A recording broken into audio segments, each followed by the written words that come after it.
Open Line Friday rolls along, and next up we have Nate in Reno, Nevada. Hello, Nate. Rush. Yes, sir. Dittos. Maha Rushy. Thank you, sir. I know you're a big old school thrash guy, so I gotta ask once and for all, Metallica or Megadeth? Whoa, ho, ho. Okay, and here we go, folks. We have to start with a simple question. Would Metallica even exist without Dave Mustaine? He came in as a major source of material and music direction. I think Hetfield and Ulrich were just two pieces that were needed solely for their dedication. Ever try to start a band? So many variables involved, and that's the reason it's so hard. Most of the time, you can't even get the right people, talent-wise or same page or what have you. Then you have to have people that want to show up and put in the time. The amateur level of musicians are people that buy equipment, put in the minimal effort, and tell everyone they're a musician. You can talk away most artistic energies, but that's a discussion for another time. So Hetfield and Ulrich are at least two guys that will show up. Mustaine gives them a sense of direction and vision, and they kick him out, I feel, out of fear of his independence. They couldn't control him, so he had to go. They got rid of him, used his music, and became one of the biggest bands in hard rock history. Notice I say hard rock instead of heavy metal, because heavy metal evolved into much heavier than what Metallica has produced since Injustice for All. So Metallica gets the credit and the bank accounts. But Megadeth has a far more distinct sound of thrash, especially in the early albums and riffs. That blew our minds. And as easily accepted as Metallica was for the casual listener, Megadeth was for the hardened thrash aficionado. Kill 'Em All is mostly a Motorhead tribute album, and Ride the Lightning is practically last generation heavy metal, while Megadeth killed it right out of the gate. Killing Is My Business, while cheaper in production, was jazz album unique and instantly made them a contender for speed metal kings. And Peace Sells is the masterpiece Metallica wouldn't create until another album later with Master of Puppets, coincidentally, still using old Mustaine riffs and songs. I think Metallica went off the rails after Injustice for All. The Black Album had a few good songs, but here's the problem I had with it all.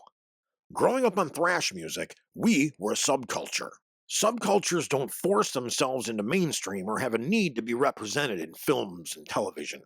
We knew the dork metalhead, Don't Tell Mom the Babysitter's Dead, was an actor, a fraud, a poser. The thing we hated the most, ingenuine pretenders. Thrash and punk music was always looked down on by others, but when Metallica made the Black Album, all the people that made fun of us and metal were now liking it. Jocks that called you a long-haired sissy, and worse, were now playing Enter Sandman at their games.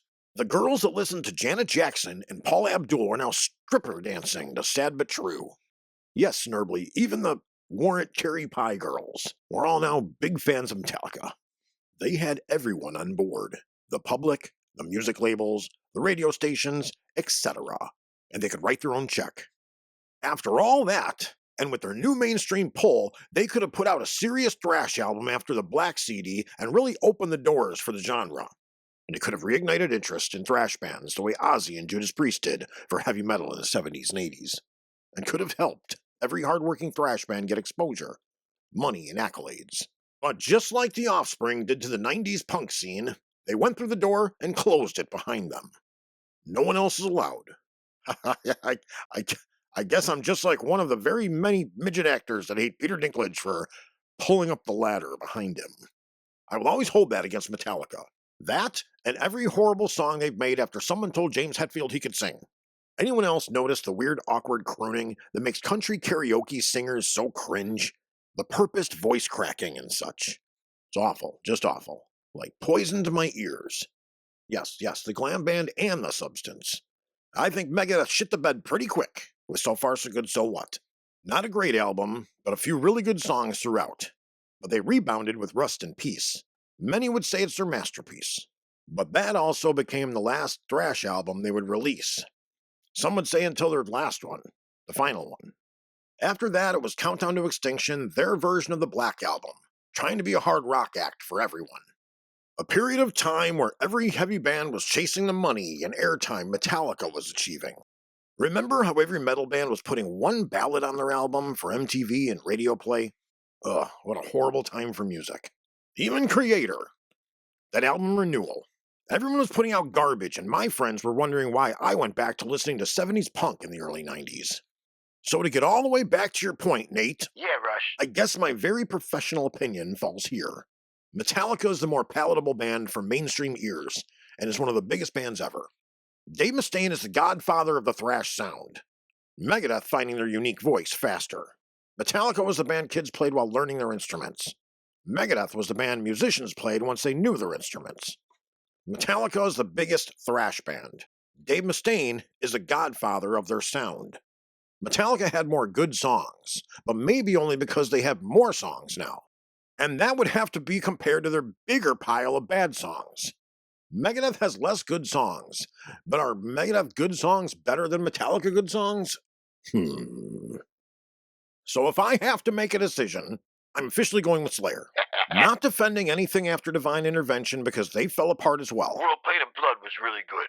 I agree, Nate. World Painted Blood was a nice rebound comeback for some classic Slayer. Yeah, it was. And if we're including Foreigners, I'm going with Creator as well. Except for that Renewal album. Yeah, and the radio and Headbangers Ball and had mainstream Big Four was Metallica, Megadeth, Anthrax, and Slayer. But the thrash fans, the Big Four was always Slayer, Sepultura, Testament, Overkill. Can't argue with that. No, they can't. Well, thank you, Nate. Appreciate the call. Thank you, El Rushbo. Slayer! Yes, Slayer. Yeah, they always do that, don't they? Back with more Open Line Friday after this.